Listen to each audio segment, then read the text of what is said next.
Israeli বাহিনীর হামলায় গাজায় নিহতের সংখ্যা বেড়ে ৩৫,০০০ ছাড়িয়েছে। গত ৭ মাসের বেশি সময় ধরে অবরুদ্ধ অঞ্চলটিতে তাণ্ডব চালাচ্ছে ইসরায়েল।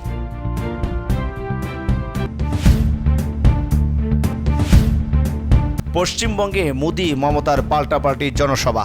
ভারতে লোকসভা নির্বাচনের দ্বিতীয় দফা এরই মধ্যে শেষ হয়েছে।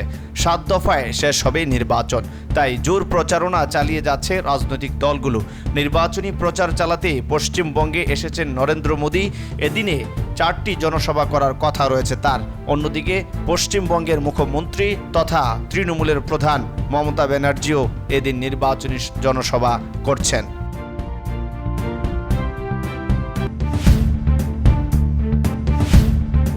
এদিকে মোদি ফের প্রধানমন্ত্রী হবেন কিনা জবাবে যা জানালেন অমিত শাহ। চলতি বছরের সেপ্টেম্বর মাসের 17 তারিখেই নরেন্দ্র মোদি 75 বছরে পা দেবেন। তারপর কি তিনি রাজনৈতিক থেকে অবসর নেবেন? যদি তাই হয় তবে মোদির পরে প্রধানমন্ত্রী মুখ কে হবেন?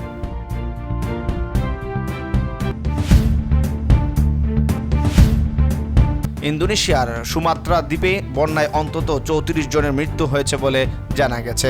এখনও নিখোঁজ রয়েছে 16 জন। পশ্চিম সুমাত্রার দুর্যোগ প্রশমন এজেন্সির মুখপাত্র এই তথ্য নিশ্চিত করেছেন।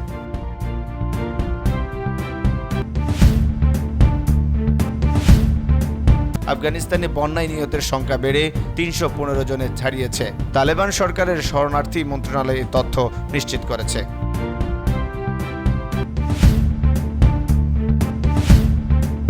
খালিস্তানপন্থী নেতা হরদীপ সিং নিজ্জার হত্যা মামলায় আমনদীপ সিং আরও এক ভারতীয় নাগরিককে গ্রেফতার করেছে কানাডা।